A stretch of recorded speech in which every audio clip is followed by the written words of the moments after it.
எதிராக அதிமுகவுக்கு திமுக அழைப்பு கொடுத்திருக்குது. அப்படி நாம் தமிழர் கட்சியும் சேர்த்து குரல் கொடுக்க அழைப்பு கொடுத்தா நீங்க போவீங்களா? இல்ல, மும்மொழி கொள்கையில இவங்க ரெண்டு பேருக்கு என்ன நிலைப்பாடு இருக்குது? திமுக அதிமுகவுக்கு என்ன நிலைப்பாடு இருக்கு? திமுக இன்னைக்கு பாரதிய ஜனதா மும்மொழி கொள்கைன்னு சொல்லுதுன்னு பேசுறாங்க. அவங்க கூட இருக்க காங்கிரஸுக்கு இந்த மொழி கொள்கையில என்ன நிலைப்பாடு? தம்பி, புதிய கல்விக் கொள்கையில காங்கிரஸுக்கு என்ன நிலைப்பாடு? முதல்ல இந்திய திணிச்சது யாரு? பாரதிய ஜனதா திணிக்குது. அந்த பாரதிய ஜனதாவோட கூட்டணி வச்சிருந்தது யார்? இந்த ரெண்டு கட்சியில் தானே. அப்புறம் என்ன உங்களுக்கு திடீர்னு மும்மொழி கொள்கை, இது இந்திய எதிர்ப்பு? இதெல்லாம் எவன் இந்திய திணிச்சானோ அவனோட வலுக்கட்டாயமா தேர்தல் வெற்றிக்காகவும் அரசியல் லாபத்துக்காகவும் போய் கூட்டணி வச்சுங்க. எதிர்ப்பு இல்லாம உள்ள வந்துட்டு அதுதான் இங்க இந்த நாடகத்தை இப்ப தேர்தல் நேரத்தில் போடுறது. ஒருத்தர் இந்தி வேணும்னு ஒரு கட்சி எடுத்துக்கிறது, இந்தி கூடாதுன்னு சொல்றது.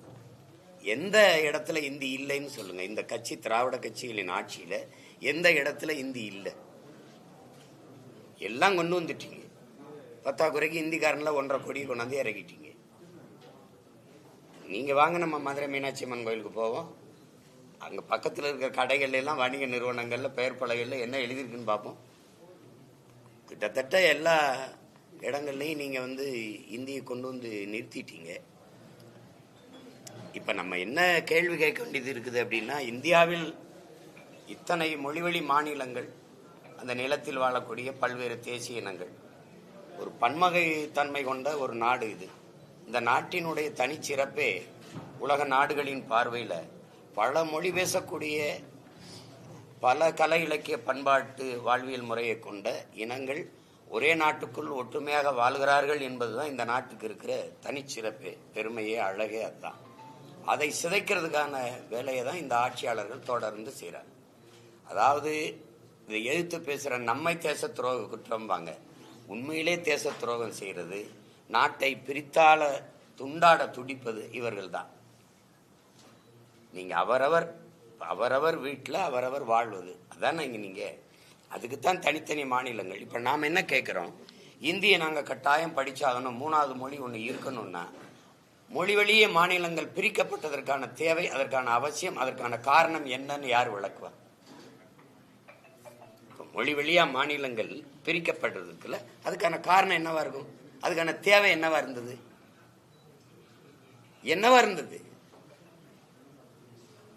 ஒரே மொழி நாடங்களும் இந்தி. இந்தியாவில் இத்தனை மொழி இருக்கும்போது நான் ஏன் அந்த இந்தியை மட்டும் படிக்கணும்? ஏன் நான் தெலுங்கு படிக்கக்கூடாது?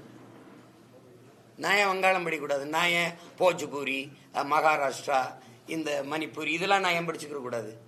ராஜஸ்தானிலாம் தனி மொழி தானே, பீகாரி தனி மொழி, பஞ்சாபி தனி மொழி, அதெல்லாம் நான் ஏன் படிச்சுக்க கூடாது? நான் ஏன் கன்னடம், இந்த மலையாளம் கற்றுக்க கூடாது? அது ஏன் உங்களுக்கு அதில் என்னது? இந்த இந்தியை மட்டும் சொல்றதுக்கு காரணம் என்ன? ஏன் உங்க மொழி எப்படி உங்களுக்கு உயர்வா இருக்கோ அது மாதிரி தானே எனக்கு என் மொழி. அப்ப நீ அதை ஏன் படிச்சுக்கிறன்னு சொல்லல, நீ ஓ மொழியை மட்டும் இந்தி படிக்கணுங்கிறதுக்கான தனி காரணம் என்ன? அதுக்கு என்ன, அதுக்கு சிறப்பு காரணம் என்ன? இந்த மும்மொழி கொள்கையில ஏன் என் மொழி தமிழ் இல்லை?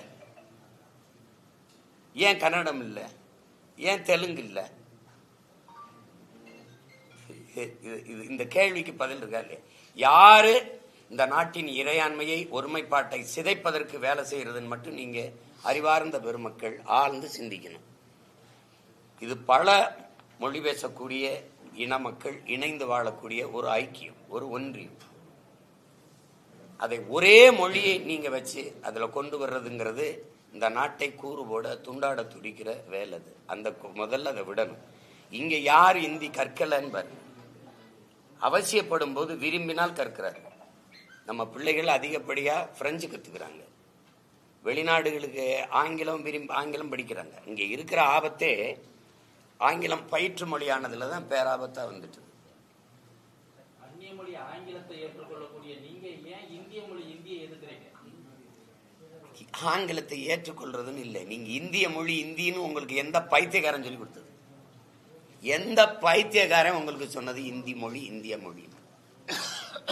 யார் சொன்னது? இந்த நாட்டின் பிரதம அமைச்சர் சொல்றாரு, இந்த நாட்டின் பிரதம அமைச்சர் இருக்கார்ல, நாங்க சொல்ற கருத்தை உலக நாடுகள்லாம் சொல்லி வர்றார். உலக மொழிகளின் முதன்மொழி தொன்மையான மொழி தமிழ் எங்க நாட்டில் இருப்பது பெருமைங்கிறது. இந்திய மொழிகளின் தொன்மையை தமிழிலிருந்து நீங்கள் அறியலாம்ங்கிறாரு. அந்த மொழிக்கு நீங்க கொடுத்த முன்னுரிமை என்ன? இந்தியாவின் முதன்மொழி தொன்மையான மொழி இந்தின்னு பேசுறது எவ்வளவு வரலாற்று மொழியல் மொழி வரலாறு மொழி புரிதல் இல்லாம ஆய்வு தெரியாம பேசுற ஒரு ஒரு ஒரு ஒரு பதில் அது, ஒரு செய்தி அது. எப்படி நீங்க பதிவு பண்றீங்க? இந்திய மொழி இந்தின்னு உங்களுக்கு எந்த சாசனத்தில் இருக்கு? யார் சொல்லி கொடுத்தது உங்களுக்கு? அதிகபட்சமா எத்தனை மாநிலங்கள்ல இந்தி தாய்மொழியா இருக்கு? மகாராஷ்டிரால என்ன மொழி? பீகார்ல என்ன மொழி? ராஜஸ்தான்ல இந்தி போல இருக்கும் இந்தி. அது இது தேவையற்றது. இந்திய மொழி இந்தின்ற கற்பிதமே ஆபத்தானது. நீங்க இந்தி இங்கிலீஷை ஒரு பயன்பாட்டு மொழியா நம்ம எடுத்துக்கிறோம். அது கெடுவாய்ப்பா வெள்ளக்கார ஆண்டுட்டதுனால இங்க வந்துடுச்சு. இன்னைக்கு பல நாடுகள்ல பிரான்ஸ், ஜெர்மனி, சுவிஸ் போன்ற நாடுகள் ஆங்கிலம் எடுபடுதா? நீங்க பிரான்ஸ்ல போய் இங்கிலீஷ்ல பேசிடுவீங்களா? நான் வச்சிருக்கேன், வழி கேட்டேன், வழி சொல்ல மாட்டேன்ட்டான். அவன் பிரெஞ்சில தான் பேசுவான்.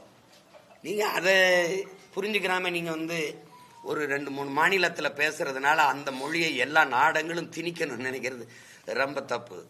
அது ரொம்ப தப்பு. நாங்க விரும்பினால் கற்கிறோம். அதுல ஒண்ணும் இல்லை. இப்ப நீங்க மகாராஷ்டிரால எங்க பிள்ளைகள் 36 லட்சம் நாங்க வாழ்றோம். 36 லட்சம் வாழ்றோம். எல்லா மாநிலங்களையும் பரவி வாழ்றோம். அங்க இங்கிருந்து கத்துக்கிட்டு போய் அங்க குடியேறணுமா? அங்க போனவன்னா 2-3 மாசத்துல அந்த மொழிகளை கத்துக்கிட்டோம். அவ்வளவுதான். இன்னைக்கு எங்களுடைய காவல்துறை அதிகாரிகள், மாவட்ட இந்திய குடிமை பணிக்கு படிச்சுட்டு வந்த மாவட்ட ஆட்சியாளர்கள்லாம் மற்ற மாநிலங்கள் போய் பணி செய்யும் போது அங்க போகும்போது வட இந்தியாவுக்கு அந்த மொழி தேவைப்படுது, கத்துக்கிறாங்க. அவ்வளவுதானே. நீங்க கட்டாயமா படிக்கணும். அது இந்திய மொழி, அது மும்மொழி கொள்கையில அது ஒரு கொள்கை மொழியா இருக்குதுங்கிறத ஒருபோதும் ஏற்க முடியாது. அது தேவையற்ற சிக்கலை உருவாக்கும். இந்த திராவிடர்களை நீங்க நம்பாதீங்க. இது இந்த தேர்தலுக்காக நடிக்கும். நீங்க இந்த சிக்கலை அன்னைக்கே முற்றுப்புள்ளி வச்சிருந்திருக்கணும். இத்தனை ஆண்டுகளா கூட்டணி வச்சு ஆட்சி அதிகாரங்களை இருந்து அன்னையிலிருந்து பிரச்சனை. இந்த மொழிக்காக இந்தி திணிப்புக்காக போராடி 800 பேருக்கு குறையாம செத்துருக்கா. நீங்க 18 பேர் தான் கணக்குல காட்டியிருக்கீங்க. அத்தனை பேரோட உயிர் தியாகம் பைத்தியக்காரத்தனமாயிரும். உன் மொழி உனக்கு, என் மொழி எனக்கு. ஒரு தொடர்புக்கு ஒரு மொழி வேணும். அது ஏற்கனவே ஆங்கிலம் இருக்கு. அப்ப அவசியம் இல்லை. அவ்வளவுதானே.